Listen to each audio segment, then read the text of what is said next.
Hello everyone, আসসালামু আলাইকুম। সবাই কেমন আছেন? আশা করি সবাই অনেক অনেক ভালো আছেন। আল্লাহর রহমতে আমিও অনেক ভালো আছি।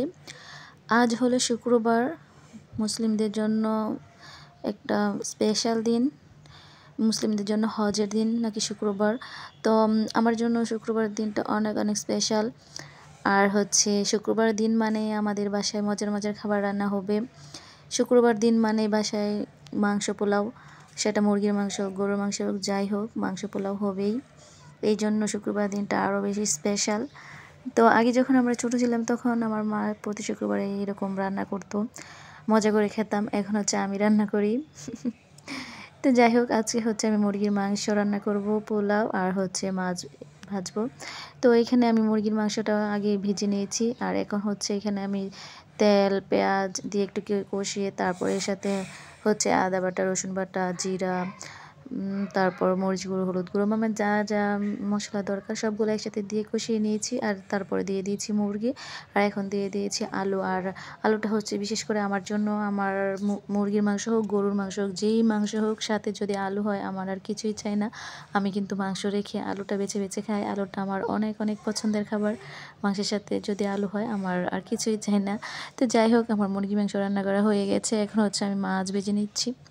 আর এইগুলো হচ্ছে জাটকা মাছ। আর জাটকা মাছ কখনোই আমি বোনা খাই না, সবসময় জাটকা মাছ ভেজে খাই। আর জাটকা মাছটা ভাজাই মজা। তো এখানে আমি চুলার হিটটা মিডিয়াম লোতে দিয়ে একটু সময় নিয়ে মাছগুলো ভেজে নিব, কারণ হচ্ছে এগুলো তো ভাজা খাবো, মানে ভুনা করা হবে না। এই জন্য একটু হিটটা কমিয়ে দিয়ে একটু সময় নিয়ে মাছটা ভেজে নিতে হবে। তো আমার মাছ ভাজা হয়ে গেছে। আর সাথে যদি হয় একটু পেঁয়াজ বেরেস্তা তো আমার অনেক অনেক পছন্দের। সেটা মানে যে কোনো মাছ হোক, মানে সব মাছের সাথে পেঁয়াজ বেরেস্তা আমার অনেক পছন্দের একটা খাবার।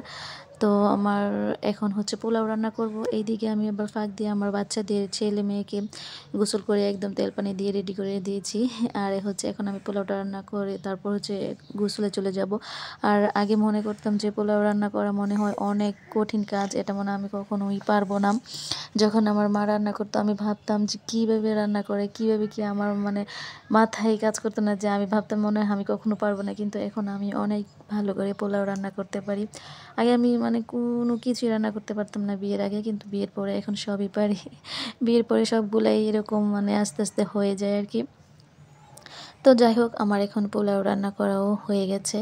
এখন আমি আপনাদেরকে দেখাচ্ছি আমি কি কি রান্না করেছি। এই যে পোলাও, তারপর হচ্ছে মুরগির মাংস, এই যে অনেক সুন্দর হয়েছে রান্নাটা। তারপর হচ্ছে মাছ ভাজা, আর একটু মাছ ভুনা করেছি, পাঙ্গাস মাছ। এটা হচ্ছে আমার ছেলের জন্য, ও আবার কাটা খেতে পারে না।